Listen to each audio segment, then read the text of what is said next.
ത്രിയേക ദൈവത്തിൻ്റെ വലിയ തിരുനാമത്തിന് മഹത്വം ഉണ്ടാവട്ടെ. വന്യ വൈദിക ശ്രേഷ്ഠരെയും കർത്താവിൽ പ്രിയപ്പെടുന്ന ഏവരുമേ, ദൈവത്തിൻ്റെ ആലയത്തിൽ നാം ആയിരിക്കാനും ദൈവകൃപയെ സ്വീകരിപ്പാനും അവൻ്റെ ജീവസുറ്റ സന്ദേശങ്ങളെ ശ്രവിപ്പാനും നമുക്ക് ഈ പരിശുദ്ധ നാളിലും ലഭിക്കുന്ന അവസരത്തിനായി ദൈവത്തെ സ്തുതിക്കാം. മാനുഷികമായ കുറവുകളെ അകറ്റി ദൈവികമായ വിശുദ്ധിയും തേജസ്സും നമ്മളെ അണിയിക്കുന്നതിനുള്ള ദൈവത്തിൻ്റെ മോശയാണ് ദൈവാലയം എന്ന് നമുക്കറിയാം. ഈ വിശുദ്ധീകരണത്തിൻ്റെ മോശയാകുന്ന ഈ ദേവാലയത്തിൽ നാം ആയിരിക്കുമ്പോൾ നമ്മുടെ മധ്യയുള്ള കർത്താവിൻ്റെ അദൃശ്യമായ സാന്നിധ്യത്തെ കാണുവാനും കേൾക്കുവാനും അനുഭവിക്കുവാനും നമുക്കിടവരണം എന്ന് ഞാൻ ഓർപ്പിക്കുന്നു. പരിശുദ്ധ പരിമല തിരുമേനിയുടെ ഓർമ്മ പെരുന്നാളിലേക്ക് നാം അടുത്തു വരുന്ന ഈ ദിവസങ്ങളിൽ ആ പരിശുദ്ധന്റെ ജീവിതത്തെ പോലെ നമ്മുടെ ജീവിതത്തെയും ദൈവികമാക്കുന്നതിന് നമ്മുടെ ആരാധനകളും കൂട്ടായ്മകളും നമ്മെ സഹായിക്കേണ്ടതായിട്ടുണ്ട്. ഈ തിരുവചന കേൾവിയും ആയതിനാണ് നമ്മളെ സഹായിക്കേണ്ടത്. യാക്കോബിന്റെ ലേഖനം 1-ാം അധ്യായം 21-ാം വാക്യത്തിൽ നാം വായിക്കുന്നു, ആകയാൽ എല്ലാ അഴുക്കും ദുഷ്ടതയുടെ ആധിക്യവും വിട്ട് നിങ്ങളുടെ ആത്മാക്കളെ രക്ഷിപ്പാൻ ശക്തിയുള്ളതും ഉൾനട്ടതുമായ വചനം സൗമ്യതയോടെ കൈക്കൊള്ളണം എന്ന്. ദൈവവചനം എന്തിന് കൈക്കൊള്ളണം? ദൈവവചനം എന്തിന് കേൾക്കണം? ദൈവവചനം എന്തിന് സ്വീകരിക്കണം എന്ന ചോദ്യത്തിന് ഉത്തരമാണ് യാക്കോബ് ശ്ലീഹ നൽകുക. എല്ലാ അഴുക്കും ദുഷ്ടതയുടെ ആധിക്യവും വിട്ട് നിങ്ങളുടെ ആത്മാക്കളെ രക്ഷിപ്പാൻ ശക്തിയുള്ള ഉൾനട്ട ദൈവവചനം സൗമ്യതയോടെ, വിനയത്തോടെ, പ്രാർത്ഥനയോടെ, അനുതാപത്തോടെ സ്വീകരിക്കണം. ഇന്നത്തെ തിരുവചന ധ്യാനത്തിനായി ഞാൻ എടുക്കുന്ന ആധാരവാക്യം വിശുദ്ധ യോഹന്നാന്റെ സുവിശേഷം 14-ാം അധ്യായത്തിൻ്റെ 1-ാം വാക്യമാണ്. വിശുദ്ധ യോഹന്നാന്റെ സുവിശേഷം 14-ാം അധ്യായത്തിൻ്റെ 1-ാം വാക്യം: നിങ്ങളുടെ ഹൃദയം കലങ്ങിപ്പോകരുത്, ദൈവത്തിൽ വിശ്വസിപ്പീൻ, എന്നിലും വിശ്വസിപ്പീൻ. നിങ്ങളുടെ ഹൃദയം കലങ്ങിപ്പോകരുത്, ദൈവത്തിൽ വിശ്വസിപ്പീൻ, എന്നിലും വിശ്വസിപ്പീൻ. പ്രിയപ്പെട്ടവരെ, നമുക്കറിയാം, ജീവിതം കലങ്ങി മറിയുമാറ് പ്രയാസങ്ങളും രോഗങ്ങളും അനർത്ഥങ്ങളും വർദ്ധിക്കുന്ന ഒരു ലോകത്താണ് ഇന്ന് നാം ജീവിക്കുക. നമ്മെ അലട്ടുന്ന പ്രകൃതിക്ഷോഭങ്ങൾ, പകർച്ചവ്യാധികൾ, മാരക രോഗങ്ങൾ പിടിമുറുക്കുന്ന പ്രയാസമേറിയ ഒരു കാലഘട്ടത്തിൽ നാം ജീവിക്കുമ്പോൾ കർത്താവിൻ്റെ തിരുവചനത്തിൻ്റെ പ്രസക്തി വളരെ വലുതാണ്. നിങ്ങളുടെ ഹൃദയം കലങ്ങിപ്പോകരുത്, ദൈവത്തിൽ വിശ്വസിപ്പീൻ, എന്നിലും വിശ്വസിപ്പീൻ. നമ്മുടെ ജീവിതം കലങ്ങുമാറ്, ഹൃദയം കലങ്ങുമാറ്, ജീവിതത്തിൽ പ്രയാസങ്ങൾ, പ്രകൃതിക്ഷോഭങ്ങൾ വർദ്ധിച്ചു വരുമ്പോൾ ദൈവത്തിൽ വിശ്വസിച്ച്, ദൈവത്തിൽ ആശ്രയം വെച്ച് മുന്നേറുവാൻ വിശ്വാസ സമൂഹത്തിന് സാധിക്കണം. ഏതൊക്കെ കാര്യങ്ങളിലാണ്, ഏതൊക്കെ സന്ദർഭങ്ങളിലാണ് നാം തളർന്നു പോകാതിരിക്കേണ്ടത്? നമ്മുടെ ഹൃദയം കലങ്ങിപ്പോകാതിരിക്കേണ്ടത് ഏതൊക്കെ സന്ദർഭങ്ങളിലാണ്, ഏതൊക്കെ കാര്യങ്ങളിലാണ്? ഒന്നാമത്, ജീവിത പ്രതിസന്ധികളിൽ നാം തളർന്നു പോകരുത്, നാം തകർന്നു പോകരുത്. ഇസ്രയേലിന് നേരെ ഫെലിസ്ത്യ സൈന്യം ഗോലിയാത്തിന്റെ നേതൃത്വത്തിൽ കടന്നു വരുമ്പോൾ ഇസ്രായേൽ ജനം ആകമാനം ഭയപ്പെട്ടു. എന്നാൽ ദാവീദ് ദൈവത്തിന്റെ ശക്തിയിൽ ആശ്രയിച്ചുകൊണ്ട് പറഞ്ഞു. 1 ശമൂവേൽ 17 അധ്യായത്തിന്റെ 45 46 വാക്യങ്ങൾ. 1 ശമൂവേൽ 17 അധ്യായം 45 46 വാക്യങ്ങൾ. നീ വാളും കുന്തവും വേലുമായി എന്റെ നേരെ വരുന്നു, ഞാനോ നീ നിന്ദിച്ചിട്ടുള്ള ഇസ്രായേൽ നിരകളുടെ ദൈവമായ സൈന്യങ്ങളുടെ യഹോവയുടെ നാമത്തിൽ നിന്റെ നേരെ വരുന്നു. യഹോവ ഇന്ന് നിന്നെ എന്റെ കയ്യിൽ ഏൽപ്പിക്കും. ഇസ്രായേലിൽ ഒരു ദൈവം ഉണ്ടെന്ന് സർവഭൂമിയും അറിയും. മഹാശക്തിമാനായ ഗോലിയാത്ത് ഇസ്രായേൽ ജനത്തെ സമീപിക്കുമ്പോൾ ബാലനായ ദാവീദ് പറയുന്ന വാക്കുകളാണിവ. നീ സകല കുന്തവും വാളുമായി എന്റെ നേരെ വരുന്നു, പക്ഷേ ഇസ്രായേൽ നിരകളുടെ ദൈവമായ സൈന്യങ്ങളുടെ യഹോവയുടെ നാമത്തിൽ നിന്റെ നേരെ ഞാൻ വരുന്നു.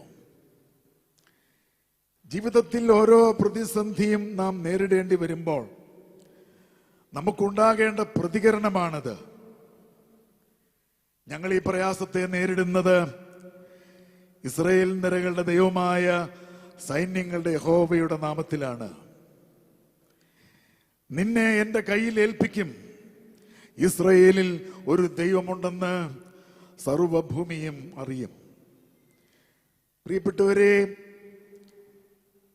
ഈ ലോക ജീവിതത്തിൽ പ്രതിസന്ധികൾ ഏറി വരുമ്പോൾ നാം വിശ്വാസത്തോടെ ഏറ്റുപറയേണ്ട വാക്കുകളാണ് ബാലനായ ദാവീദ് ഇവിടെ പറയുന്ന വാക്കുകൾ. പ്രതിസന്ധികളിൽ തകർന്നു പോവുകയല്ല, തളർന്നു പോവുകയല്ല, കലങ്ങിപ്പോവുകയല്ല. ദൈവത്തിന്റെ കൃപയിൽ ആശ്രയിച്ച് ഇതിനെ ഞങ്ങൾ നേരിടും. ദൈവം ഞങ്ങളെ വിടുവിക്കുന്നത് ഈ ലോകം മുഴുവൻ കാണും. ഞങ്ങൾ സത്യദൈവത്തെയാണ് അറിയുന്നതെന്ന് വിശ്വസിക്കുന്നതെന്ന്, ഞങ്ങൾ സത്യദൈവത്തിലാണ് ആശ്രയിക്കുന്നതെന്ന് സർവഭൂമിയും അറിയും. ഇതായിരിക്കണം ഒരു വിശ്വാസിയുടെ പ്രതികരണം. പ്രിയപ്പെട്ടവരെ, വീണ്ടും 37 വാക്യത്തിൽ ദാവീദ് പറയുന്നു, സിംഹത്തിന്റെ കയ്യിൽ നിന്നും കരടിയുടെ കയ്യിൽ നിന്നും എന്നെ രക്ഷിച്ച യഹോവ ഈ ഫെലിസ്ത്യന്റെ കയ്യിൽ നിന്നും രക്ഷിക്കും. കാരണം ബാലനായ ദാവീദിന്റെ ജോലി എന്താണ്? ആടുകളെ മേയിക്കുകയാണ്. ആടുകളെ മേയിക്കുന്ന സമയത്ത് ആടുകളെ പിടിക്കുവാൻ ഒരു സിംഹവും കരടിയും പല സമയത്തായിട്ട് വന്നു. പക്ഷേ ആടിനെ പിടിച്ചുകൊണ്ടുപോയ സിംഹത്തിന്റെ വായിൽ നിന്ന്, കരടിയുടെ വായിൽ നിന്ന് ആടുകളെ ദാവീദ് രക്ഷിച്ചു. മാത്രമല്ല, അവയുടെ വാകളെ ശക്തിയായി അമർത്തി മലർത്തി അടിച്ച് സിംഹത്തെയും കരടിയെയും ബാലനായ ദാവീദ് കൊന്നു.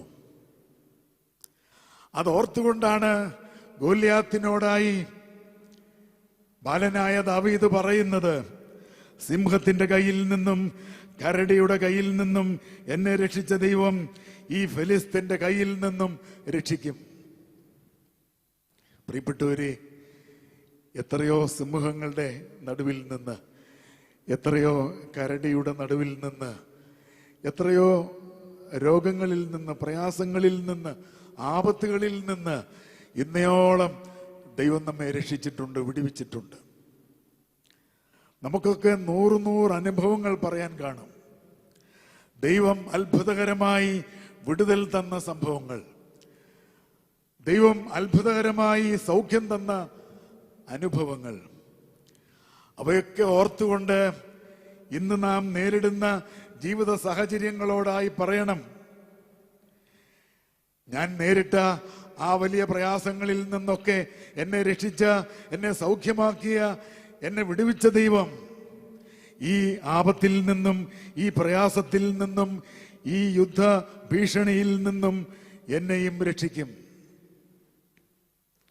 പ്രിയപ്പെട്ടവരെ, നെബൂഖദ്നേസർ രാജാവ് ശദ്രക്ക്, മേശക്ക്, അബേദ്നെഗോവിനെ തീച്ചൂളയിൽ എറിയാൻ തീരുമാനിച്ചു. തീച്ചൂളയിൽ എറിയാൻ പോകുന്ന നെബൂഖദ്നേസറിനോടായി ശദ്രക്കും, മേശക്കും, അബേദ്നെഗോവും പറഞ്ഞത് നമുക്കറിയാം. ദാനിയേൽ പ്രവാചകന്റെ പുസ്തകം 3-ാം അധ്യായം 17-ാം വാക്യം: ഞങ്ങൾ സേവിക്കുന്ന ദൈവത്തിന് ഞങ്ങളെ വിടുവിക്കുവാൻ കഴിയുമെങ്കിൽ അവൻ ഞങ്ങളെ എരിയുന്ന തീച്ചൂളയിൽ നിന്നും രാജാവിന്റെ കയ്യിൽ നിന്നും വിടുവിക്കും. ഞങ്ങൾ സേവിക്കുന്ന ദൈവത്തിന് ഞങ്ങളെ വിടുവിക്കുവാൻ കഴിയുമെങ്കിൽ അവൻ ഞങ്ങളെ എരിയുന്ന തീച്ചൂളയിൽ നിന്നും രാജാവിന്റെ കയ്യിൽ നിന്നും വിടുവിക്കും. തീച്ചൂളയിൽ എറിയപ്പെടാൻ പോകുന്ന ശദ്രക്ക്, മേശക്ക്, അബേദ്നെഗോ നെബൂഖദ്നേസറിനോട് പറഞ്ഞ വാചകമാണിത്. ഞങ്ങളുടെ ദൈവം ഇന്നയോളം ഞങ്ങളെ സഹായിച്ചിട്ടുണ്ട്, വിടുവിച്ചിട്ടുണ്ട്, സൗഖ്യമാക്കിയിട്ടുണ്ട്, രക്ഷിച്ചിട്ടുണ്ട്. ആ ദൈവത്തിന് ഞങ്ങളെ വിടുവിക്കാൻ കഴിയുമെങ്കിൽ രാജാവേ, അവൻ ഞങ്ങളെ എരിയുന്ന തീച്ചൂളയിൽ നിന്നും നിന്റെ കയ്യിൽ നിന്നും വിടുവിക്കും. ജീവിതത്തിൽ നേരിടുന്ന ഭീഷണികളുടെ നടുവിൽ ഞാനും നിങ്ങളും പറയേണ്ട വാക്കുകളാണിവ. ഇന്നയോളം രക്ഷിച്ചവൻ വീണ്ടും ഞങ്ങളെ രക്ഷിക്കും. ഇന്നുവരെയും സൗഖ്യം തന്നവൻ ഇനിയും ഞങ്ങൾക്ക് സൗഖ്യം തരും. ഇന്നയോളം ഞങ്ങളെ രക്ഷിച്ചവൻ ഇനിയും ഞങ്ങളെ രക്ഷിക്കും. ഇത് പറയാനുള്ള ആത്മീയ ധൈര്യം, വിശ്വാസം നമുക്കുണ്ടാകണം. പ്രിയപ്പെട്ടവരെ, അരാം സൈന്യം എലീശ പ്രവാചകനെ കൊല്ലുവാനായി അടുത്തു വരുമ്പോൾ ബാല്യക്കാരൻ അരാം സൈന്യത്തെ കണ്ട് പേടിക്കുന്നു. 2 രാജാക്കന്മാരുടെ പുസ്തകം 6-ാം അധ്യായത്തിലാണ് നാം ഈ സംഭവം വായിക്കുക. 2 രാജാക്കന്മാരുടെ പുസ്തകം 6-ാം അധ്യായത്തിന്റെ 15-ാം വാക്യം മുതൽ ഇത് നാം വായിക്കുന്നുണ്ട്. അരാം സൈന്യം എലീശ പ്രവാചകനെ പിടിച്ചു കൊല്ലുവാൻ വരുമ്പോൾ ബാല്യക്കാരൻ അത് കാണുന്നു. 15-ാം വാക്യം, 2 രാജാക്കന്മാർ 6:15 വാക്യം: ദൈവപുരുഷന്റെ ബാല്യക്കാരൻ രാവിലെ എഴുന്നേറ്റ് പുറത്തിറങ്ങിയപ്പോൾ ഒരു സൈന്യം കുതിരകളും രഥങ്ങളുമായി പട്ടണം വളഞ്ഞിരിക്കുന്നത് കണ്ടു. ബാല്യക്കാരൻ പ്രവാചകനോട്, അയ്യോ യജമാനനെ, നാം ഇനി എന്ത് ചെയ്യും എന്ന് പറഞ്ഞു. നാം ഇനി എന്ത് ചെയ്യും? ജീവിതയാത്രയിൽ ഇന്ന് വരെ ഒരു പ്രാവശ്യമെങ്കിലും ഇങ്ങനെ ഒരു ചോദ്യം പരസ്പരം ചോദിക്കാത്ത ഒരാൾ പോലും ഇവിടെ ഇരിപ്പില്ല. എന്നെങ്കിലും നാം ചോദിച്ചിട്ടുണ്ടിത്. ഇനി നാം എന്ത് ചെയ്യും? ചെറിയ കാര്യത്തിനും വലിയ കാര്യത്തിനും നാം ഇത് ചോദിച്ചിട്ടുണ്ട് വീട്ടിൽ പരസ്പരം. ഇനി നാം എന്ത് ചെയ്യും? നിസ്സാരമായി 10,000 രൂപ ഡൽഹിയിലുള്ള മകന്, ഹോസ്റ്റലിൽ താമസിക്കുന്ന മകന് അയച്ചു കൊടുക്കുവാൻ അപ്പനും അമ്മയും ബാങ്കിൽ പോയി. അയക്കുന്ന സമയത്ത് ഒരു ഡിജിറ്റ് മാറിപ്പോയി. ബാങ്ക് ഉദ്യോഗസ്ഥർ പറയുന്നു, നമ്പർ മാറിയിട്ടുണ്ട്, ഈ പണം ഇപ്പോൾ അയക്കാൻ പറ്റത്തില്ല. ഇന്ന് തന്നെ 10,000 രൂപ ഡൽഹിയിൽ എത്തിക്കേണ്ടിയപ്പോൾ നമ്പറിന്റെ ഒരു ഡിജിറ്റ് മാറിയത് മൂലം പണം അയക്കാൻ നിവൃത്തിയില്ലാതെ വരുമ്പോഴും ഭാര്യയും ഭർത്താവും അങ്ങോട്ടും ഇങ്ങോട്ടും പറയും, നാം ഇനി എന്ത് ചെയ്യും? ഇനി നാം എന്ത് ചെയ്യും എന്ന് പറയാത്ത ഒരാൾ പോലും ഇവിടെ ഇരിപ്പില്ല. പ്രിയപ്പെട്ടവരെ, ജീവിതമാണോ ഇത്? നാം പറയും. കാരണം കല്ലും മുള്ളും സന്തോഷവും ദുഃഖവും പ്രയാസവും സമ്പത്തും ഞെരുക്കവും ഒക്കെ നിറഞ്ഞതാണ് ജീവിതം. ഇവിടെ നാം പലപ്പോഴും പറയും, ഇനി നാം എന്ത് ചെയ്യും? ആര് നമ്മെ സഹായിക്കും? ഇത് ഈ ആപത്തിൽ നിന്ന് ആര് നമ്മെ വിടുവിക്കും? എങ്ങനെ നാം ഈ അനർത്ഥത്തിന് പുറത്തു കടക്കും? ഇനി നാം എന്ത് ചെയ്യും?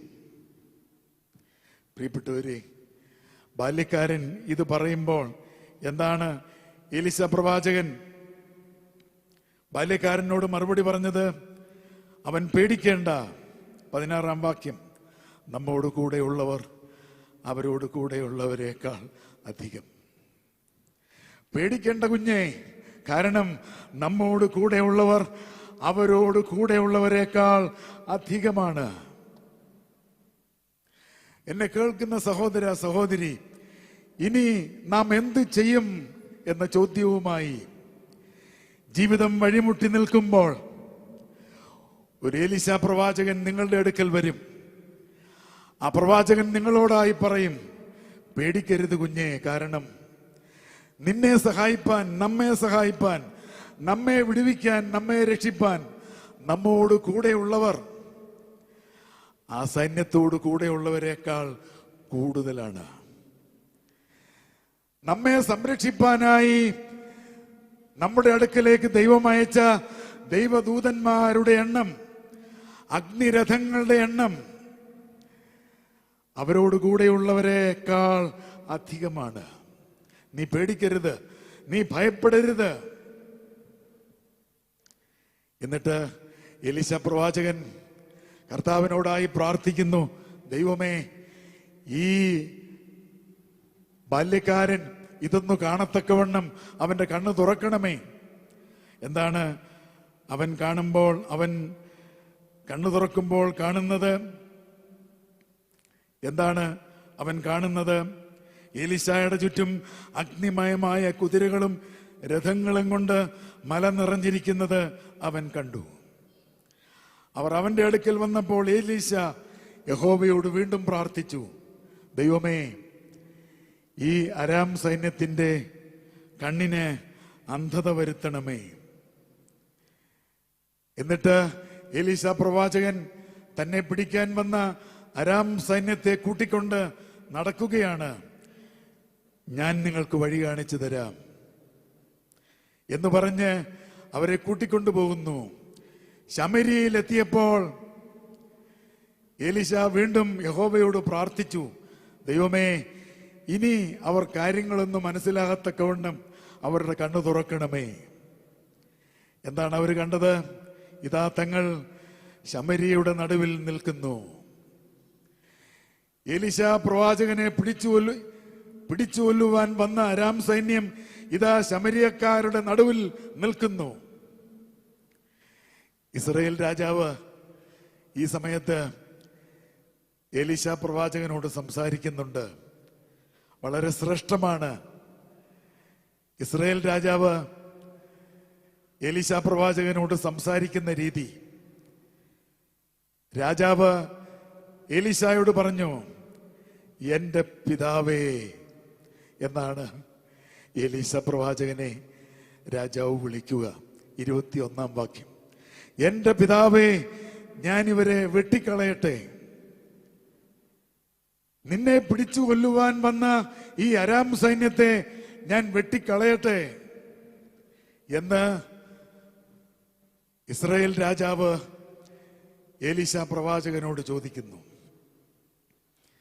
ഈ പ്രവാചകന്റെ സ്ഥാനത്ത് ഞാനോ നിങ്ങളോ ആയിരുന്നെങ്കിൽ എന്തു മറുപടി പറഞ്ഞേനെ? എന്തു മറുപടി പറഞ്ഞേനെ? അല്ലയോ രാജാവേ, എന്നെ പിടിച്ചു കൊല്ലാൻ വന്നവരാ ഈ സൈന്യം. നിനക്ക് ബോധിച്ചതുപോലെ, നിന്റെ ഇഷ്ടം പോലെ അവരെ കൊന്നൊടുക്ക്. ഇതായിരിക്കും നമ്മൾ പറയുക. പക്ഷെ പ്രവാചകൻ അങ്ങനെ പറയാൻ പറ്റുമോ? പരിമല തിരുമേനിക്ക് അങ്ങനെ പറയാൻ പറ്റുമോ? കാരണം എന്താ? എലീശ പ്രവാചകനും പരിമല തിരുമേനിയും ഒക്കെ സത്യദൈവത്തെ അറിഞ്ഞവരാ, സത്യദൈവത്തെ കണ്ടവരാ, സത്യദൈവത്തെ അറിഞ്ഞും അനുഭവിച്ചും ജീവിതത്തെ വിശുദ്ധമാക്കി തീർത്തവരാ. നമ്മളെപ്പോലുള്ള വാശിയും വൈരാഗ്യവും ഒന്നും അവർക്കില്ല.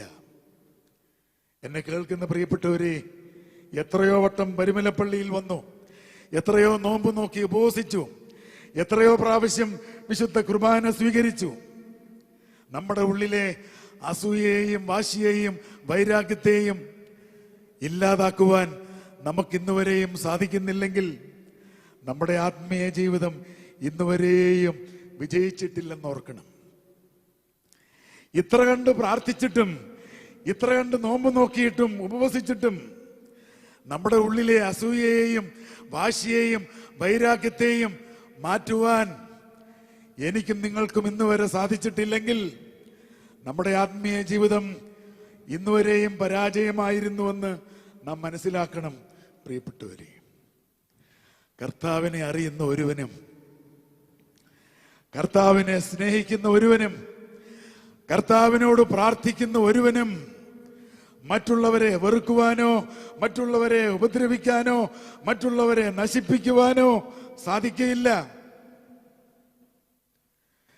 സത്യദൈവത്തെ യഥാർത്ഥമായി അറിയുന്നവർ, സ്നേഹിക്കുന്നവർ, ആ ദൈവത്തോട് പ്രാർത്ഥിക്കുന്നവർക്ക് മറ്റൊരുവനെയും ഒരു നാളും ഉപദ്രവിക്കാനോ നശിപ്പിക്കുവാനോ അവർക്ക് ദോഷമായി പ്രവർത്തിക്കാനോ സംസാരിക്കാനോ സാധിക്കയില്ല. പ്രിയപ്പെട്ടവര്, അതുകൊണ്ട് എലീശ പ്രവാചകൻ ഇസ്രായേൽ രാജാവിനോട് എന്തു പറഞ്ഞു? വെട്ടിക്കളയരുത്. നിന്റെ വാൾ കൊണ്ടും വില്ലുകൊണ്ടും പിടിച്ചവരെ നീ വെട്ടിക്കളയുമോ? ഇവർ തിന്നുകുടിച്ച് തങ്ങളുടെ യജമാനന്റെ അടുക്കൽ പോകേണ്ടതിന് അപ്പവും വെള്ളവും അവർക്ക് കൊടുക്കണം. എന്നെ പിടിച്ചു കൊല്ലുവാൻ വന്ന ഈ അരാം സൈന്യം തങ്ങളുടെ സ്വന്തം ദേശത്തേക്ക് മടങ്ങിപ്പോകത്തക്കവണ്ണം അവർക്ക് അപ്പവും വെള്ളവും നീ കൊടുത്തുവിടണം. See the difference of a saint. ഒരു വിശുദ്ധന്റെ പ്രത്യേകത ഇതാ പ്രിയപ്പെട്ടവരെ. നമ്മളും വിശുദ്ധരും തമ്മിലുള്ള വ്യത്യാസം ഇതാണ്. നമ്മൾ വാശിയോടും വൈരാഗ്യത്തോടും അവരോട് പ്രവർത്തിക്കാൻ രാജാവിനോട് പറയുമെങ്കിൽ വിശുദ്ധനായ എലീശ പ്രവാചകൻ പറയുന്നു, രാജാവേ, എന്നെ പിടിച്ചു കൊല്ലാൻ വന്ന ഈ ജനം അവരുടെ ദേശത്ത് ആരോഗ്യത്തോടെ തിരിച്ചു ചെല്ലത്തക്കവണ്ണം നീ അവർക്ക് അപ്പവും വെള്ളവും കൊടുത്തുവിടണം. നീ കൊടുക്കുമോ സഹോദര, സഹോദരി? നിന്നെ ഉപദ്രവിക്കുന്നവർക്ക്, നിന്നോട് ദേഷ്യവും വാശിയും കാണിക്കുന്നവർക്ക് നീ അപ്പവും വെള്ളവും കൊടുക്കുമോ? എന്നെ കേൾക്കുന്ന സഹോദര, സഹോദരി, ഈ ദേവാലയത്തിൽ നിന്ന് നിനക്ക് അനുഗ്രഹം ലഭിക്കണമെങ്കിൽ, പരിശുദ്ധ പരിമല പിതാവിന്റെ പ്രാർത്ഥനയാൽ നിനക്ക് നന്മകൾ ലഭിക്കണമെങ്കിൽ, ഈ ആത്മീയ ജീവിതം നിന്നെ നവീകരിക്കണം, നിന്നെ ശുദ്ധീകരിക്കണം. നിന്റെ ശത്രുക്കളെ സ്നേഹിപ്പാൻ, നിന്നെ ഉപദ്രവിക്കുന്നവർക്ക് വേണ്ടി പ്രാർത്ഥിപ്പാൻ, നിന്നെ ഉപദ്രവിക്കുന്നവർക്കും അപ്പവും വെള്ളവും കൊടുക്കുവാൻ ഈ ദേവാലയം നിന്നെ പ്രേരിപ്പിക്കുമ്പോഴാണ് നിനക്ക് നന്മയും അനുഗ്രഹവും ഇവിടെ നിന്നൊഴുകുക. ദൈവത്തിന്റെ ജനമേ,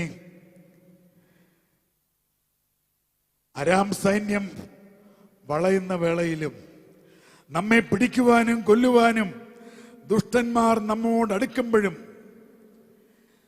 ദൈവത്തിൽ വിശ്വസിച്ച് ദൈവത്തെ മുറുകെ പിടിച്ചാൽ നമ്മെ സംരക്ഷിപ്പാൻ, നമ്മെ രക്ഷിപ്പാൻ, ശത്രുക്കളിൽ നിന്ന് നമ്മെ വിടുവിക്കുവാൻ തന്റെ ദൂതന്മാരെ, സ്വർഗീയ സൈന്യത്തെ ദൈവം നമ്മുടെ ചുറ്റും നിർത്തും, നമ്മുടെ ചുറ്റും നിർത്തും. നാം വായിക്കുന്നുണ്ടല്ലോ 27-ാം സങ്കീർത്തനം 3-ാം വാക്യം, ഒരു സൈന്യം എന്റെ നേരെ പാളയമിറങ്ങിയാലും എന്റെ ഹൃദയം ഭയപ്പെടുകയില്ല. എനിക്ക് യുദ്ധം നേരിട്ടാലും ഞാൻ നിർഭയമായിരിക്കും. ഒരു സൈന്യം എന്റെ നേരെ പാളയമിറങ്ങിയാലും എന്റെ ഹൃദയം ഭയപ്പെടുകയില്ല. എനിക്ക് യുദ്ധം നേരിട്ടാലും ഞാൻ നിർഭയമായിരിക്കും. ഇത് എലീശാ പ്രവാചകൻ പറഞ്ഞതായിട്ടൊന്ന് പറഞ്ഞേ. ഇത് എലീശാ പ്രവാചകൻ പറഞ്ഞു കാണത്തില്ലേ? എന്നെ പിടിക്കുവാൻ എന്റെ നേരെ ഒരു സൈന്യം പാളയമിറങ്ങിയാലും എന്റെ ഹൃദയം ഭയപ്പെടത്തില്ല.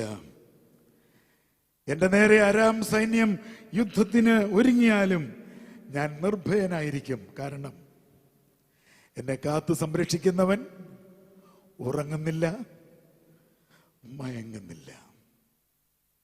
എന്നെ കാത്തു സംരക്ഷിക്കുന്നവൻ ഉറങ്ങുന്നില്ല, മയങ്ങുന്നില്ല. പ്രിയപ്പെട്ടവരെ, കർത്താവ് പറഞ്ഞു, നിങ്ങളുടെ ഹൃദയം കലങ്ങിപ്പോകരുത്. ദൈവത്തിൽ വിശ്വസിപ്പീൻ, എന്നിലും വിശ്വസിപ്പീൻ.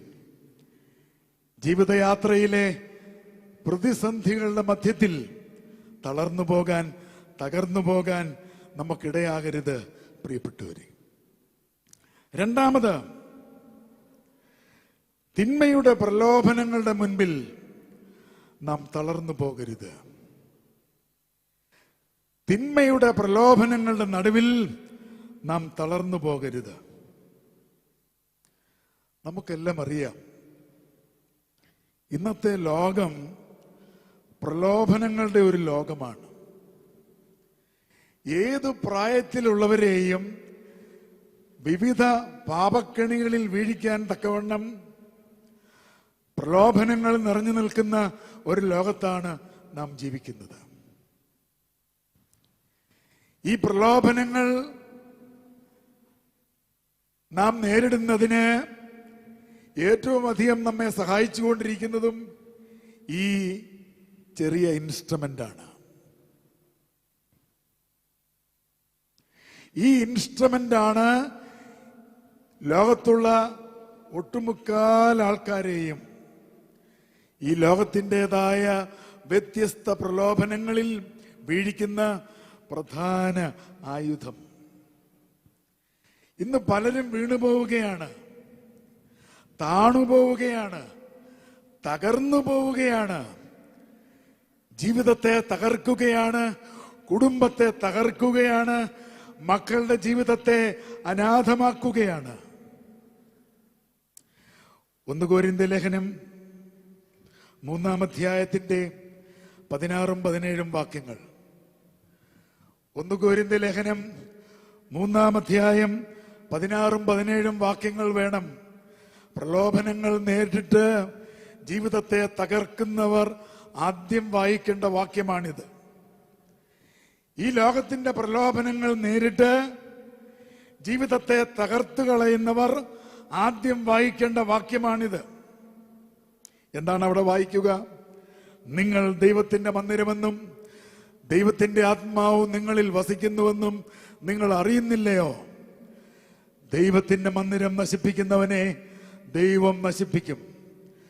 ദൈവത്തിന്റെ മന്ദിരം വിശുദ്ധമല്ലോ, നിങ്ങളും അങ്ങനെ തന്നെ. ദൈവത്തിന്റെ മന്ദിരം വിശുദ്ധമല്ലോ, നിങ്ങളും അങ്ങനെ തന്നെ. പ്രിയപ്പെട്ടവരെ, ലോകത്തിന്റെ, പാപത്തിന്റെ, ശരീരത്തിന്റെ പ്രലോഭനങ്ങൾ നമ്മെ മാടി വിളിക്കുമ്പോൾ, തിന്മയിൽ വീഴാൻ, ജീവിതത്തെ തകർക്കാൻ കൂട്ടുകാരും വീട്ടുകാരും നാട്ടുകാരും അടുത്തുള്ളവരും അകലെയുള്ളവരും സോഷ്യൽ മീഡിയയിൽ പരിചയപ്പെട്ടവരും ഒക്കെ നമ്മെ പ്രേരിപ്പിക്കുമ്പോൾ ഓടി വരണം ഈ വാക്യം. നിങ്ങൾ ദൈവത്തിന്റെ മന്ദിരമെന്നും ദൈവത്തിന്റെ ആത്മാവ് നിങ്ങളിൽ വസിക്കുന്നുവെന്നും നിങ്ങൾ അറിയുന്നില്ലയോ? ദൈവത്തിന്റെ മന്ദിരം നശിപ്പിക്കുന്നവനെ ദൈവം നശിപ്പിക്കും. ദൈവത്തിന്റെ മന്ദിരം വിശുദ്ധമാണ്, നിങ്ങളും അങ്ങനെ തന്നെ. പഴയ നിയമത്തിൽ ഉൽപ്പത്തി പുസ്തകം 39-ാം അധ്യായത്തിൽ നമ്മളൊരു സംഭവം വായിക്കുന്നുണ്ടല്ലോ. പൊത്തിഫേറിന്റെ ഭാര്യയുടെ പ്രലോഭനത്തിന് വശംവദനായ യൗസേപ്പ് പൊത്തിഫേറിന്റെ ഭാര്യയോട് പറയുന്ന ഒരു വാചകം,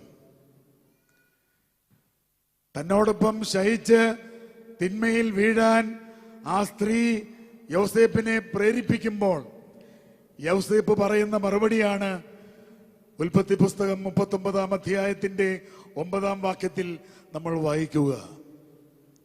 അല്ലയോ സ്ത്രീയെ, ഈ തിന്മ പ്രവർത്തിച്ച് എന്റെ ദൈവത്തോട് ഞാൻ എങ്ങനെ പാപം ചെയ്യും? Oh lady, how could I do such a wicked thing and sin against my heavenly father?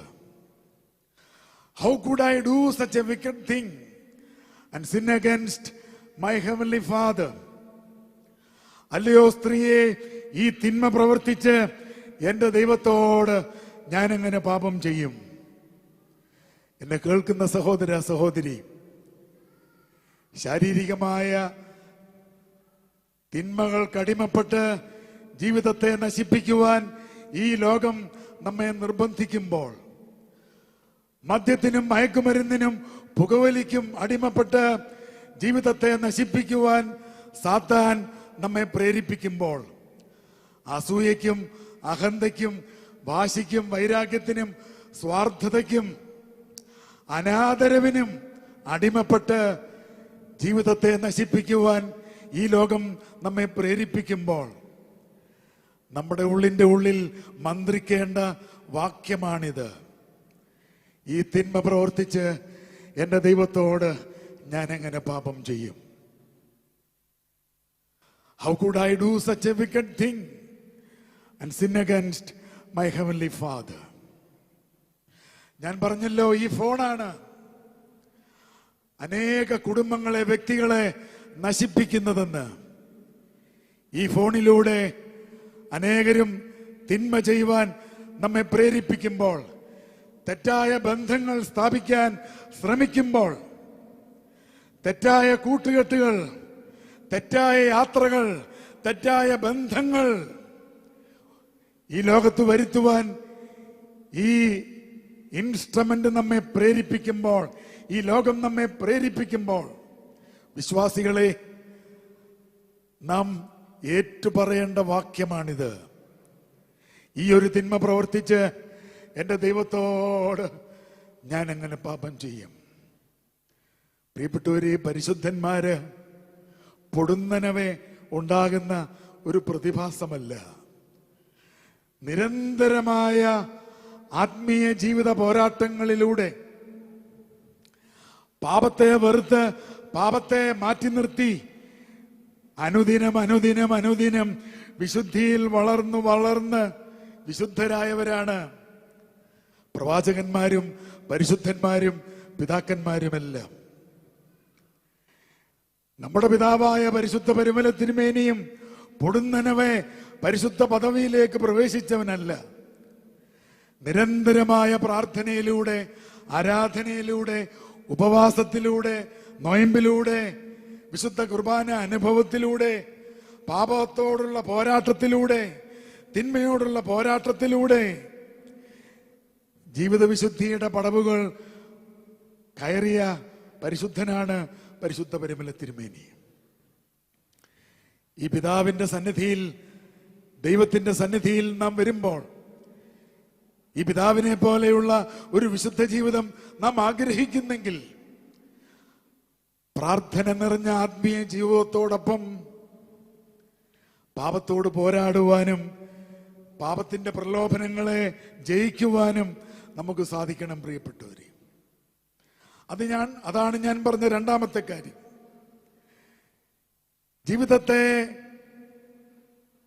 തകർത്ത് കളയാതിരിക്കാൻ തക്കവണ്ണം നാം സൂക്ഷിക്കേണ്ട രണ്ട് കാര്യങ്ങൾ ഞാൻ പറഞ്ഞു. ഒന്ന്, ജീവിത പ്രതിസന്ധികൾ നേരിടുമ്പോൾ തളർന്നു പോകരുത്, തകർന്നു പോകരുത്. തിന്മ ചെയ്യുവാൻ ലോകത്തിന്റെ പ്രലോഭനങ്ങൾ നമ്മെ മാടി വിളിക്കുമ്പോൾ വീണു പോകരുത്, തളർന്നു പോകരുത്, തകർന്നു പോകരുത്. ഞാൻ പറഞ്ഞ രണ്ട് കാര്യങ്ങൾ നമ്മുടെ ജീവിതത്തെ ദോഷമായി ബാധിക്കുന്ന രണ്ട് കാര്യങ്ങളെപ്പറ്റി ആയിരുന്നുവെങ്കിൽ, നമുക്ക് അനുഗ്രഹമായി തീരുന്ന രണ്ട് കാര്യങ്ങളിൽ നാം തളർന്നു പോകരുത് എന്നുകൂടിയാണ് എനിക്കിന്ന് പറയാനായിട്ടുള്ളത്. നമുക്ക് അനുഗ്രഹമായി വരുന്ന രണ്ട് കാര്യങ്ങളിലും നമ്മൾ തളർന്നു പോകരുത്, മടിച്ചു പോകരുത്, പുറകോട്ട് പോകരുത്. ഒന്ന്, അനുദിന പ്രാർത്ഥനയ്ക്കും അനുതാപത്തിനും തളർച്ചയുണ്ടാകരുത്. അനുദിന പ്രാർത്ഥനയ്ക്കും അനുതാപത്തിനും തളർച്ച ഉണ്ടാകരുത്. ലൂക്കോസിന്റെ സുവിശേഷം 18-ാം അധ്യായത്തിന്റെ 1-ാം വാക്യത്തിൽ മടുത്തുപോകാതെ എപ്പോഴും പ്രാർത്ഥിക്കണം എന്ന് നമ്മുടെ കർത്താവ് പഠിപ്പിക്കുന്നു. മടുത്തുപോകാതെ എപ്പോഴും പ്രാർത്ഥിക്കണം. പൗലോസ് അപ്പോസ്തലൻ പറയുന്നത് എന്താണ്? ഇടവിടാതെ പ്രാർത്ഥിക്കണം. നമ്മുടെ പിതാവായ പരിമല തിരുമേനി പ്രാർത്ഥനയെ പറ്റി പറഞ്ഞത് എന്താണ്? പ്രാർത്ഥന ശൈശവത്തിലെ ഉത്സാഹവും യൗവനത്തിലെ ആശ്രയവും വാർദ്ധക്യത്തിലെ സമാധാനവുമാണ്. പ്രാർത്ഥന ശൈശവത്തിലെ ഉത്സാഹവും യൗവനത്തിലെ ആശ്രയവും വാർദ്ധക്യത്തിലെ സമാധാനവുമാണ്. സാമ്പത്തിക സ്ഥിതി ഭദ്രമായപ്പോൾ, ജീവിത സുഖ സൗകര്യങ്ങൾ വർദ്ധിച്ചപ്പോൾ നമുക്ക് ഏറ്റവും കുറവ് സമയം ഇന്ന് എന്തിനാണ്? പ്രാർത്ഥനയ്ക്കാണ്. ചില വീടുകളിൽ രാവിലെയുമില്ല വൈകിട്ടുമില്ല പ്രാർത്ഥനകൾ. 55-ാം സങ്കീർത്തനം 17-ാം വാക്യം, ഞാൻ വൈകുന്നേരത്തും കാലത്തും ഉച്ചയ്ക്കും എൻ്റെ സങ്കടം ബോധിപ്പിച്ച് കരയും, ദൈവം എൻ്റെ പ്രാർത്ഥന കേൾക്കും. ഞാൻ വൈകുന്നേരത്തും കാലത്തും ഉച്ചയ്ക്കും എൻ്റെ സങ്കടം ബോധിപ്പിച്ച് കരയും, ദൈവം എൻ്റെ പ്രാർത്ഥന കേൾക്കും. പ്രിയപ്പെട്ടവരെ, പ്രകൃതിക്ഷോഭങ്ങൾ വർദ്ധിക്കുവാൻ, മഹാമാരികൾ വർദ്ധിക്കുവാൻ, മഹാരോഗങ്ങൾ വ്യാപിക്കുവാൻ, പല കുടുംബങ്ങളിലും രോഗങ്ങൾ വലിയ പ്രതിസന്ധികൾ ഉണ്ടാക്കുവാൻ കാരണമായ ഒരു കാരണം നമ്മുടെ പ്രാർത്ഥനയിൽ വന്ന കുറവാണ്. പ്രിയപ്പെട്ടവരെ, ഒരു സംശയവുമില്ല. നമ്മുടെ പ്രാർത്ഥനയ്ക്ക് വന്ന കുറവാണ് നമ്മുടെ ജീവിതത്തിൽ ഇന്ന് നേരിടുന്ന പല പ്രയാസങ്ങളുടെയും കാരണമെന്ന് ആഴത്തിൽ പഠിക്കുമ്പോൾ നമുക്ക് മനസ്സിലാകും. പുറപ്പാട് പുസ്തകം 17-ാം അധ്യായത്തിൽ അമാലേക്യര് ഇസ്രായേൽക്കാരുമായി യുദ്ധത്തിൽ വന്ന സമയം മോശയോട് ജനങ്ങൾ വന്നു പറഞ്ഞു, പിതാവേ, അവിടുന്ന് പ്രാർത്ഥിക്കണം. ഈ അമാലേക്യരോടുള്ള യുദ്ധത്തിൽ ഞങ്ങൾ പരാജയപ്പെട്ടു പോകാതിരിപ്പാൻ, നശിച്ചു പോകാതിരിപ്പാൻ അവിടുന്ന് ഞങ്ങൾക്ക് വേണ്ടി പ്രാർത്ഥിക്കണം. ജനത്തിന്റെ അപേക്ഷ കേട്ട് മോശയും അഹറോനും കുന്നിൻ മുകളിൽ കയറി പ്രാർത്ഥിച്ചു. 2 കൈയുമുയർത്തി മോശ പ്രാർത്ഥിച്ചുകൊണ്ടേയിരിക്കുകയാണ്. ഇവിടെ നാം വായിക്കുന്നു, പുറപ്പാട് പുസ്തകം 17-ാം അധ്യായം 11-ാം വാക്യം, മോശ കൈ ഉയർത്തിയിരിക്കുമ്പോൾ ഇസ്രായേൽ ജയിക്കും, കൈ താഴ്ത്തിയിരിക്കുമ്പോൾ അമാലേക്യര് ജയിക്കും. മോശ കൈ ഉയർത്തുമ്പോൾ ഇസ്രായേൽ ജയിക്കും, മോശ കൈ താഴ്ത്തിടുമ്പോൾ ഇസ്രായേൽ തോൽക്കും. നമ്മൾ ഇന്ന് പലപ്പോഴും തോൽക്കാൻ കാരണമെന്താ? പ്രിയപ്പെട്ടവര്, വയനാട് പോലെയുള്ള ദുരന്തങ്ങളും ഇന്ന് നാം നേരിടുന്ന യുദ്ധഭീഷണികളും പകർച്ചവ്യാധികളും മഹാമാരികളും നമ്മൾ ഇതുവരെ കേൾക്കാത്ത മഹാരോഗങ്ങളും എന്തുകൊണ്ടെന്നുള്ള ഇതിന്റെ ഒരു ഉത്തരം പ്രാർത്ഥനയിൽ കൈ ഉയർത്താൻ വിശ്വാസികളുടെ എണ്ണം ഇന്ന് കുറയുന്നു എന്നതാണ്. പ്രാർത്ഥിച്ച് ദൈവസന്നിധിയിൽ കൈ ഉയർത്താൻ വിശ്വാസികളുടെ എണ്ണം കുറയുന്നതാണ് വയനാട് ആവർത്തിക്കാൻ കാരണം. പകർച്ചവ്യാധികൾ ഒന്നിനു പുറകെ ഒന്നായി വരാൻ കാരണം, മഹാരോഗങ്ങൾ വ്യാപിക്കാൻ കാരണം. ദൈവത്തിന്റെ ജനമേ, മോശയുടെ ഈ അനുഭവം നമുക്ക് പാഠമാകണം. നമ്മൾ പരാജയപ്പെടാതിരിപ്പാൻ, നമ്മുടെ രാജ്യം പരാജയപ്പെടാതിരിപ്പാൻ, നമ്മുടെ കുഞ്ഞുങ്ങൾ പരാജയപ്പെടാതിരിപ്പാൻ, ഈ ലോകം വീണുപോകാതിരിപ്പാൻ മോശ കൈ ഉയർത്തി പ്രാർത്ഥിച്ചതുപോലെ വിശ്വാസ സമൂഹവും ദൈവസന്നിധിയിൽ പ്രാർത്ഥിക്കണം. കഴിയുമെങ്കിൽ രാവിലെയും ഉച്ചയ്ക്കും വൈകിട്ടുമെങ്കിലും പ്രാർത്ഥിക്കണം. ഒരു കാരണവശാലും രാവിലെയും വൈകിട്ടുമുള്ള പ്രാർത്ഥന മുടക്കാൻ പാടില്ല. പ്രിയപ്പെട്ടവരെ, ഓർത്തഡോക്സി ഇൻ മിഷൻ എന്ന വേൾഡ് കൗൺസിൽ ഓഫ് ചർച്ചസിന്റെ ഒരു പുസ്തകത്തിൽ നമുക്ക് അഭിമാനമായ ലോക മഹാപണ്ഡിതനായ ഡോക്ടർ കെ.എം. ജോർജ് അച്ഛൻ പ്രാർത്ഥനയെപ്പറ്റി ആ പുസ്തകത്തിൽ ഒരു കാര്യം പറയുന്നുണ്ട്. വേൾഡ് കൗൺസിൽ ഓഫ് ചർച്ചസ് ഇറക്കിയ ഒരു പുസ്തകമാണത്, ഓർത്തഡോക്സി ഇൻ മിഷൻ എന്ന അധ്യായത്തിൽ ഡോക്ടർ കെ.എം. ജോർജ് അച്ഛൻ പറയുന്നു, this world is healed and transfigured more by the praying saints than by the thundering preachers. ഈ ലോകത്തിന് എത്രമാത്രം സൗഖ്യവും മാറ്റവും വന്നത് ഞങ്ങളെപ്പോലെ വലിയ ശബ്ദത്തിൽ പ്രസംഗിക്കുന്നവരുടെ പ്രസംഗം കൊണ്ടല്ല, പരിശുദ്ധന്മാരുടെ പ്രാർത്ഥന കൊണ്ട്. ഇടിമുഴക്കത്തോടു കൂടിയ ശബ്ദത്തോടുകൂടി പ്രസംഗിക്കുന്നവരുടെ പ്രസംഗം കൊണ്ടല്ല, ആരും കാണാതെ ആരെയും കാണിക്കാതെ പ്രാർത്ഥിക്കുന്ന വിശുദ്ധന്മാരുടെ കണ്ണുനീര് കൊണ്ട പ്രാർത്ഥന കൊണ്ട് ഈ ലോകത്തിന് ഇത്രമാത്രം സൗഖ്യം മാറ്റം വന്നതെന്ന് ഡോക്ടർ കെ.എം. ജോർജ് അച്ഛൻ ആ പുസ്തകത്തിൽ പറയുന്നു.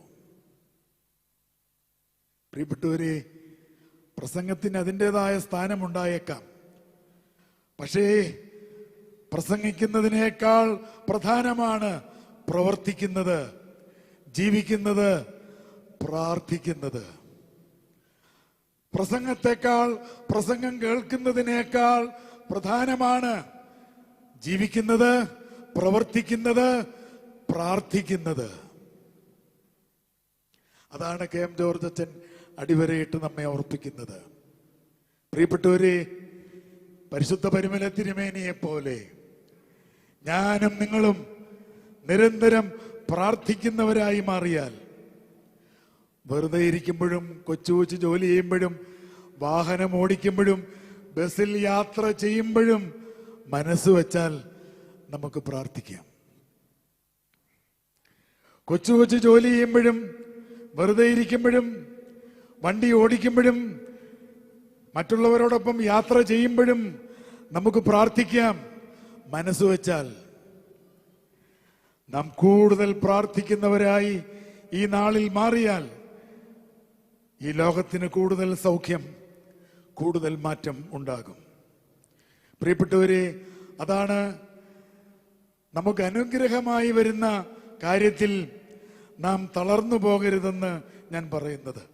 അനുദിന പ്രാർത്ഥനയിൽ, നമ്മുടെ അനുതാപത്തിൽ നമുക്ക് തളർച്ച ഉണ്ടാകരുത്. ഒരു കാര്യം കൂടെ പറഞ്ഞ് ഞാൻ അവസാനിപ്പിക്കുകയാണ്. മറ്റുള്ളവർക്ക് നന്മ ചെയ്യുന്നതിൽ നാം തളർന്നു പോകരുത്.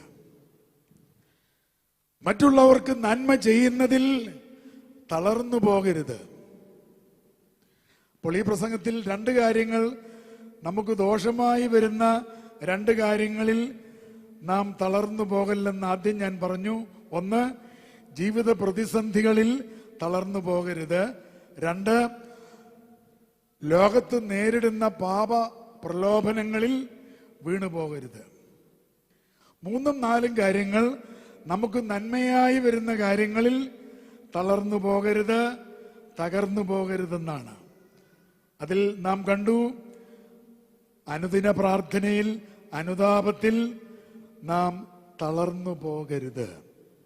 നാലാമത് പറയുന്ന കാര്യം, അവസാനമായി പറയുന്ന കാര്യം, മറ്റുള്ളവർക്ക് നന്മ ചെയ്യുന്നതിൽ നാം തളർന്നു പോകരുത്.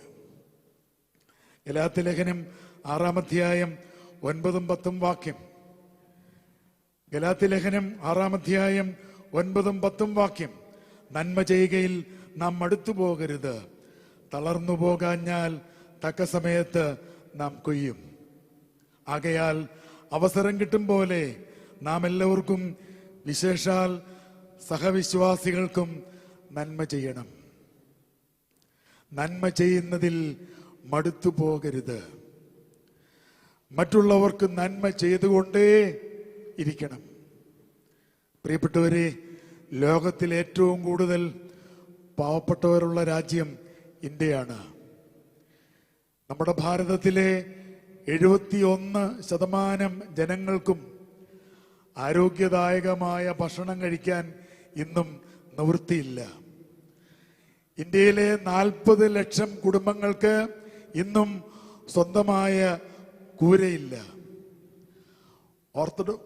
ഓക്സ്ഫോർഡ് യൂണിവേഴ്സിറ്റിയുടെ ഹ്യൂമൻ ഡെവലപ്മെന്റ് റിപ്പോർട്ട് പറയുന്നു, 30,000 children die every day due to malnutrition or preventable diseases. 30,000 children die every day due to malnutrition or preventable diseases. പോഷകാഹാരക്കുറവ് മൂലവും ചികിത്സിക്കാൻ വഴിയില്ലാതെയും 30,000 കുഞ്ഞുങ്ങൾ ഒരു ദിവസം ലോകത്ത് മരിക്കുന്നു. 30,000 കുഞ്ഞുങ്ങൾ ഒരു ദിവസം ലോകത്ത് മരിക്കുന്നു. അതിൽ നല്ലൊരു ശതമാനം കുഞ്ഞുങ്ങളും മരിക്കുന്നത് ഇന്ത്യയിലാണെന്നുള്ളത് നാം ഓർക്കണം. നമ്മുടെ ദേവലോകത്തെ ആർദ്ര ചാരിറ്റബിൾ സൊസൈറ്റിയിൽ ഞാനും പ്രവർത്തിക്കുന്നുണ്ട്. 140 കുടുംബങ്ങൾക്ക് ഞങ്ങൾ ഒരു മാസത്തെ ആഹാരം നൽകുന്നുണ്ട്. ഓരോ മാസവും 140 കുടുംബങ്ങൾക്ക് ആഹാരം കൊടുക്കുകയാണ്. ഓരോ മാസത്തെ ആഹാരം 100 കണക്കിന് അപേക്ഷയാണ് ഇന്ന് വിരിക്കുന്നത്. ഞങ്ങൾക്ക് കൂടി ഭക്ഷണം തരണം, ഞങ്ങൾ കൂടി ഒരു മാസത്തെ ഭക്ഷണ കിറ്റ് തരണം. കൊടുക്കാൻ സാധിക്കുന്നില്ല, പണമില്ല. പ്രിയപ്പെട്ടവരെ, മദർ തെരേസ പറഞ്ഞു, help others to smile before they die. Help others to smile before they die. മനുഷ്യര് മരിക്കുന്നതിന് മുമ്പ് അവരുടെ മുഖത്ത് ഒരു ചിരി വിടരാൻ നമ്മൾ അവരെ സഹായിക്കണം. നമ്മെ കാണുന്ന മനുഷ്യരൊക്കെ മരിക്കുന്നതിന് മുമ്പ് അവരുടെ മുഖത്ത് ഒരു ചിരി വിടരാൻ നമ്മൾ എന്തെങ്കിലും ഒന്ന് ചെയ്യണം. നമ്മൾ നോക്കിയിരിക്കുകയാണ് ആര് മരിക്കുന്നു ഓടിപ്പോകാൻ, പുഷ്പം വെക്കാൻ, അവരുടെ വീട്ടുകാരെ നോക്കി ഒന്ന് ചിരിക്കാൻ, കേൾക്കാൻ നോക്കിയിരിക്കുക, ഓടാൻ, മരിക്കുന്നവരെ കാണാൻ. പക്ഷെ മദർ തെരേസ പറയുന്നത് എന്താണ്? Help others to smile before they die. കാരണം എന്താണ്? 30,000 കുഞ്ഞുങ്ങൾ പോലും നല്ല ആഹാരമില്ലാതെ, ചികിത്സയില്ലാതെ ഒരു ദിവസം ഈ ലോകത്ത് മരിക്കുന്നു. അതുകൊണ്ടായിരിക്കാം ആ അമ്മ പറഞ്ഞത്, മനുഷ്യരുടെ മുഖത്ത് ഒരു ചിരി വിടരാൻ അവരെ സഹായിക്കണം, അവർ മരിക്കുന്നതിന് മുമ്പ്. പ്രിയപ്പെട്ടവരെ, നെഹമ്യാവിന്റെ പുസ്തകം 8-ാം അധ്യായത്തിന്റെ 10-ാം വാക്യത്തിൽ നാം വായിക്കുന്നു, നെഹമ്യാവ് 8:10, നിങ്ങൾ ചെന്ന് മൃഷ്ടാന്ന ഭോജനവും മധുരപാനീയവും കുടിച്ച് തങ്ങൾക്കായി വട്ടം കൂട്ടിയിട്ടില്ലാത്തവർക്ക് പകർച്ച കൊടുത്തയക്കണം. ഇതുപോലെ ദൈവവചനം വായിച്ചു കേട്ട ജനത്തോടായി എസ്രാ പുരോഹിതൻ പറഞ്ഞ വാക്കുകളാണിവ.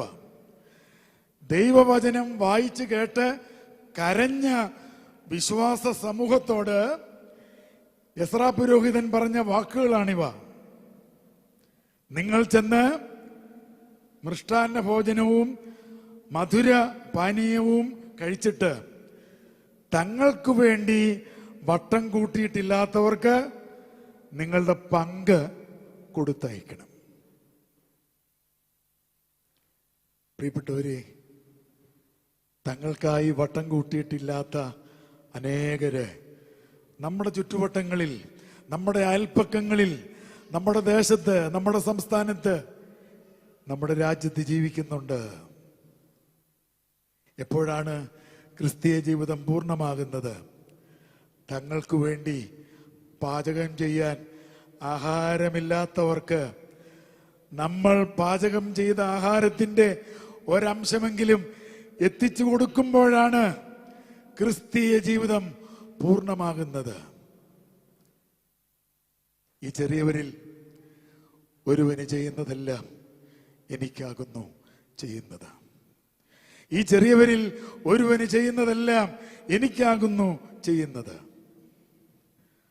ആർദ്ര സൊസൈറ്റിയുടെ ദേവലോകത്തെ ഓഫീസിൽ ഒരു പെൺകുഞ്ഞ് ഓടി വന്നിട്ട് ഒരിക്കൽ പറഞ്ഞു, എനിക്കൊരു സ്മാർട്ട് ഫോൺ വേണം, കോവിഡ് കാലമാണ്.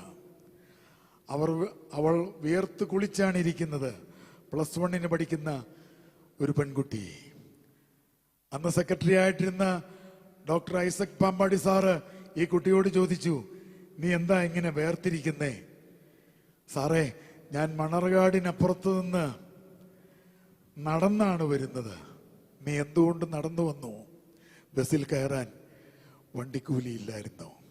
നീ രാവിലെ എന്ത് കഴിച്ചു? സാറേ, ഒന്നും കഴിച്ചില്ല. കാരണം അമ്മ വീട്ടുവേലയ്ക്ക് പോയപ്പോൾ എൻ്റെ ഇളയത്തുങ്ങൾ 3 പേർക്ക് തലേ ദിവസത്തെ ഭക്ഷണത്തിന്റെ അധികം വന്നത് കൊടുക്കണമെന്ന് പറഞ്ഞു. എൻ്റെ ഇളയത്തുങ്ങൾ 3 പേർക്ക് കൊടുത്തു കഴിഞ്ഞപ്പോൾ എനിക്ക് പിന്നൊന്നുമില്ലായിരുന്നു. ഞാനതുകൊണ്ടൊന്നും കഴിച്ചില്ല. പ്രിയപ്പെട്ടവരെ, ആ കുട്ടി കരഞ്ഞപ്പോൾ ഓഫീസിലുണ്ടായിരുന്ന എല്ലാവരും കരഞ്ഞു. പിറ്റേ മാസം മുതൽ ഞങ്ങൾ ആ കുട്ടിയുടെ കുടുംബത്തിനും അന്നദാനം കിറ്റ് കൊടുക്കാൻ തുടങ്ങി. ഒരാഴ്ച കഴിഞ്ഞപ്പോൾ അവൾ പഠിക്കുന്നതിന് സ്മാർട്ട് ഫോൺ മേടിച്ചു കൊടുത്തു. ബസ്സിൽ കയറാൻ വണ്ടിക്കൂലിയില്ലാത്തവർ, രാവിലെ ഭക്ഷണം കഴിക്കാൻ നിവൃത്തിയില്ലാത്ത ഹൈസ്കൂൾ വിദ്യാർത്ഥികളുള്ള ഒരു സംസ്ഥാനമാണ് നമ്മുടെ സംസ്ഥാനം എന്നോർക്കണം. എന്റെ വാക്ക് ഞാൻ ചുരുക്കുകയാണ്. കർത്താവ് നമ്മോടായി പറഞ്ഞു, നിങ്ങളുടെ ഹൃദയം കലങ്ങിപ്പോകരുത്, നിങ്ങളുടെ ജീവിതം തകർന്നു പോകരുത്, തളർന്നു പോകരുത്. എപ്പോഴൊക്കെ ജീവിതത്തിൽ പ്രതിസന്ധികൾ നേരിടുമ്പോൾ തളരരുത്. ഈ ലോകത്തിന്റെ പാപ പ്രലോഭനങ്ങൾ നേരിടുമ്പോൾ അതിൽ വീണുപോകരുത്, പാപത്തിൽ നശിക്കരുത്. മൂന്നാമത് നാം കണ്ടു, നമുക്ക് അനുഗ്രഹമായി വരുന്ന അനുദിന പ്രാർത്ഥനയിൽ, അനുതാപത്തിൽ നമ്മൾ തളർന്നു പോകരുത്, പ്രാർത്ഥനയിൽ പുറകോട്ട് പോകരുത്. അവസാനമായി കണ്ടു, മറ്റുള്ളവർക്ക് നന്മ ചെയ്യുന്നതിൽ, മറ്റുള്ളവരെ കരുതുന്നതിൽ, മറ്റുള്ളവരെ സഹായിക്കുന്നതിൽ നാം പുറകോട്ട് പോകരുത്. ദൈവത്തിന്റെ പരിശുദ്ധാത്മാവ് നമ്മെ ശക്തീകരിച്ച് സഹായിക്കട്ടെ.